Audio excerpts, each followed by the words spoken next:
ఈ లుకీమియా మెయిన్‌గా 2 రకాలుగా ఉంటుందండి. ఒకటి అక్యూట్ లుకీమియా అంటాము. రెండవది క్రానిక్ లుకీమియాస్.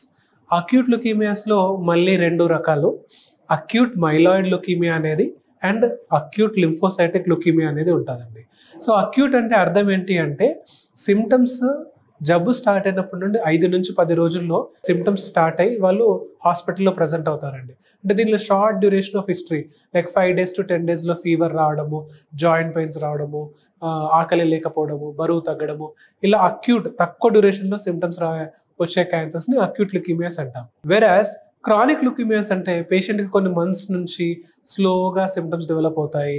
ఐదర్ ఆకలి లేకపోవడం కానీ, బరువు తగ్గడం కానీ, లేదు అంటే వేరే రీజన్స్ కోసము రక్త పరీక్షలు చేసుకున్నప్పుడు ఇన్సిడెంటల్‌గా మనకు రక్త కణాలు పెరిగినట్టుగా తెలుస్తూ ఉంటాయి.